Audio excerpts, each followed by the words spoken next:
Hey students, this is topic BB11, solve a quadratic equation using the quadratic formula. On IXL, it is shortcut XCF. What I'd like to do real quick is grab this guitar here and share with you a way to memorize the formula that'll solve this beastly equation. And to solve that beastly equation, there is a beastly formula. It is called the quadratic formula, and I've had many students struggle with it over the years, and so I finally came up with a song to help my students memorize it. So here is the song. Let me pull this open. I think you guys can see this here. All right. So this song, what I'm going to do is start singing about right here, and then we'll actually write it down in symbol form. But for now, you can just read the words. Ready? It starts off with X equals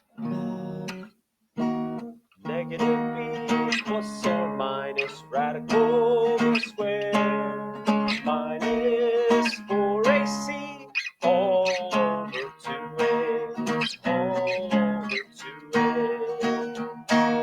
You think you got it? All right, let's try it again. Ready?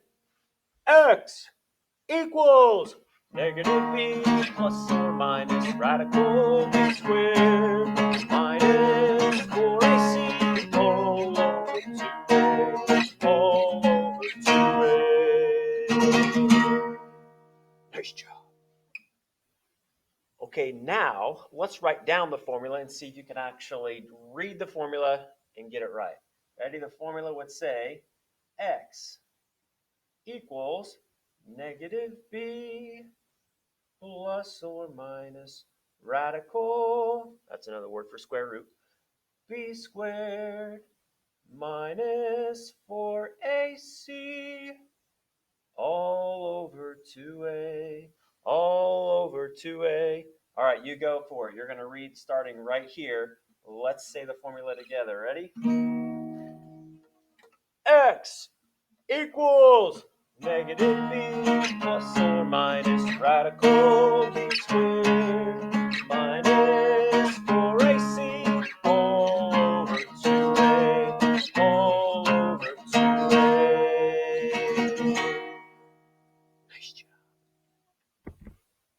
Hey students, so that we don't actually crack my TV screen, I'm going to set my guitar down now, but we're still going to try to say the formula because if you memorize it, you just use it with so much more confidence. So let's write down the formula. Ready? Here we go. The formula says if you want to figure out what x equals, and when they say x, we really mean, the input. So for us, it's q in this problem. But anyways, let's stick with what we know so far.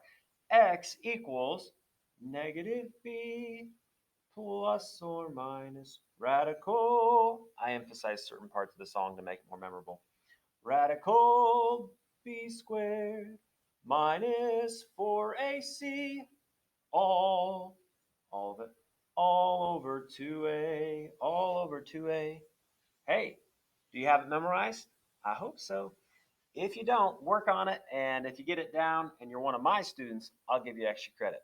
All right, now, who cares if you know the formula if you don't actually know how to use it? Let's learn how to use it. Here we go. First thing we need to know are what are the a, b, and c values. It turns out the a, b, and c are actually just the coefficients that you see that are in front of the variable squared term. That's considered to be the a value. The b value is the one that's in front of the variable to the first power. For us, q is to the first power here, so this is our b value. And everything must be addition. So we'll go ahead and consider b if we add the opposite to be a negative 9 here. A was positive 9. So b is negative 9. And c is the one that doesn't have a variable beside it. So for us, c is equal to 2.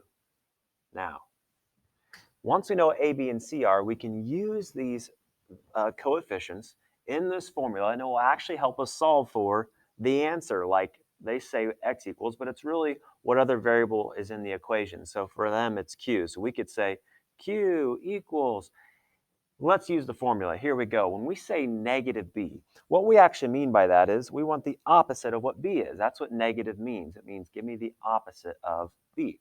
So we look at our b value, it's a negative 9. I could put negative of negative 9. That's a little redundant, and for some students that just kind of looks annoying to look at. And so what we typically say is, what's the opposite of -9? And then a student will say, oh, well, the opposite of -9 would be +9. You're right. So let's just go ahead and plug in. When they say we want the opposite of b, let's plug in the opposite of -9. Let's plug in a +9. Okay, first part of the formula, check mark. We got it. Keep going. Plus or minus.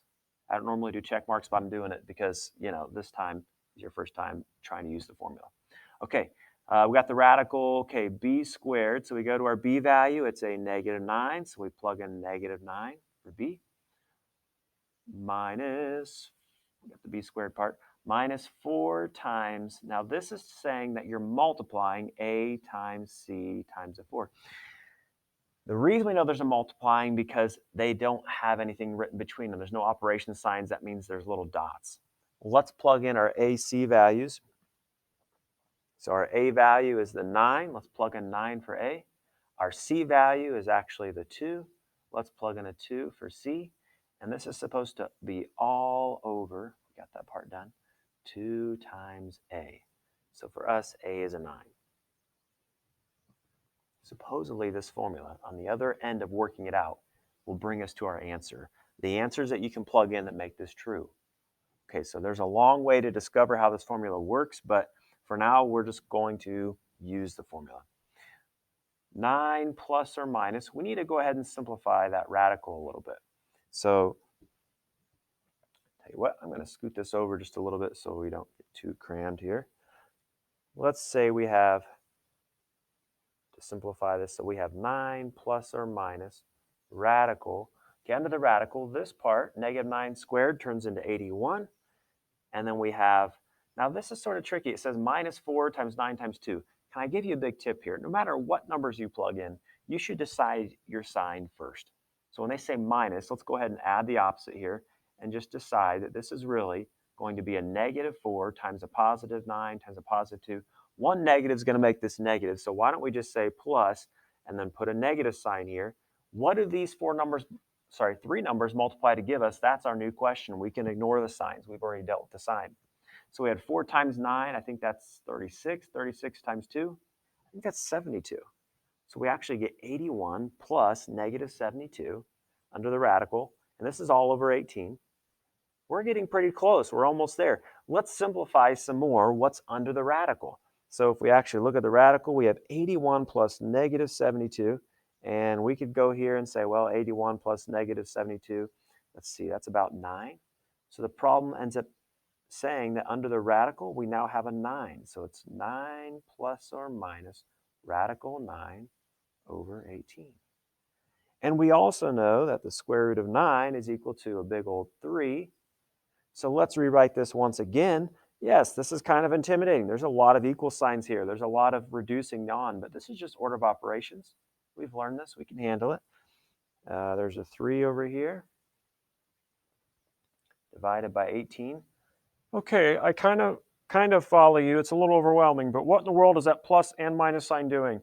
I'm glad you asked. This just simply means you have two different options here, and you have to work out both.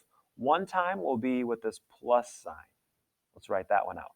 9 plus 3 divided by 18. That's one answer we'll get. Looks like we'll get 12 over 18, which if you reduce those, divide them by 6, looks like you get 2/3. So apparently 2/3 is an answer. Okay, I know, we'll test it more as we go. And the other answer looks like it could be, if we work it out, with the minus sign. So we'll do another option. Notice there's two different arrows, two different options. 9 minus 3 divided by 18. And that gives us 6 over 18, which reduces down, if we divide them by 6, to 1/3. And what's really crazy is that supposedly those are the answers. Those are the answers that you can plug into this formula and it will make the equation true. And that should lead us all to say, really? So this last step, you do not have to do this, but I'm going to actually test my answer by plugging it in. A great tool to have on your tool belt because, it's really frustrating to try these and miss them, at the very last step. So I had an answer of 1/3 and 2/3. I'm going to type those in so I don't forget them. And I'm going to actually try checking my answer. 1/3, 2/3. Okay, so I think those are the answers. Before I click submit, I'm just going to test one of them. Here's how I test it. Wherever I see a Q, I need to plug in the answer that I'm testing. So I'm just going to plug in 1/3 where I see q. Ready? So 9 times, okay, that's where the q is going to go, minus 9 times q plus 2. Is this really going to equal 0? Question mark. Okay, let's test this. Ready? Let's plug in our value. We're going to plug in 1/3 and test it. This is such a great tool to test your answer. All right, 1/3 squared, that's really 1/3 times 1/3. That gives me 1/9. Okay, 1/3 times 9, this is going to be like 9/3. So 9/3 actually is equal to 3. So I really have just a 3 there. I still have this 9 in front. Let's switch back to the color above here. 9 times 1/9. This reduces down to a 3. I still have the plus 2 equal to 0. Is this going to be true? Let's see. 9 times 1/9, if you put that over 1, this is 9/9 when you multiply those, which gives me 1. I have 1 minus 3 plus 2. Oh my goodness. It actually works. This is powerful. It is a true statement. So this really is the answer. Let's prove it. Let's click it. And then let's look at another problem. Here we go. Hey students, in this problem, we actually see that there is a term missing. So if we want to rewrite it, we could say it's 3u squared. Okay, the term that usually has just a variable to the 1 power is missing. So I'm going to put a 0u minus 3.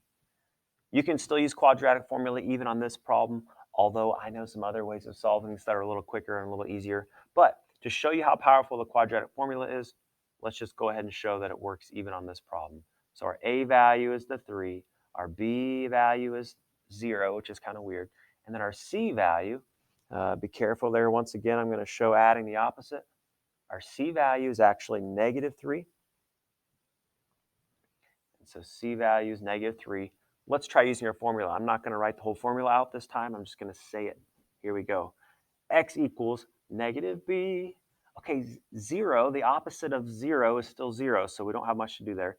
0 plus or minus radical b squared. Okay, b is a 0, so that's interesting. Minus 4ac. Okay, our a value is 3. Our c value is negative 3. All over 2a. Okay, our a value is 3.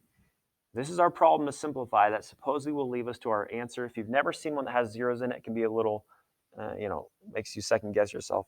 Let's try this, finishing this one together. 0 plus or minus. Okay, under the radical, we basically have 0. And then let's look at our signs carefully here. We actually have, it looks like, a negative 4, a positive 3, and a negative 3. So we have two negatives. That's going to give us a positive. So now I'm going to ignore the signs and just put my plus sign, so I know they're going to multiply to give me a positive. Let's multiply the numbers. 4 times 3 is 12. 12 times 3 is 36. So now we have a 36 under the radical, and this is all over, let's see, the bottom, we had 2 times 3 is 6. Okay, kind of a special case here. Let's keep simplifying it. This radical ends up being the square root of 36, and 0 plus or minus radical 36 over 6 is where we're at. Square root of 36 ends up giving us 6, right? So now we have 0 plus or minus 6 all over 6. And you should write this both ways. While you may be tempted to just skip a bunch of steps because you realize 0 plus this doesn't change anything, just be careful. 0 plus 6 is our first option, and then there'll be another one with a minus sign that'll affect your signs. 0 plus 6 would be 6, still divided by 6, which is going to be equal to 1. Our other option is going to be when we subtract, and that looks like it'll give us a negative sign. So 0 minus 6, that's going to be negative 6 divided by 6, which is going to be negative 1. We got our two answers, 1 and negative 1. If you are curious, there are other ways to solve that one, and I'll show you those in other videos if you want to see that. All right, next problem. Hey students, in this last video, in this last example, we want to look at a problem that doesn't even have a C value.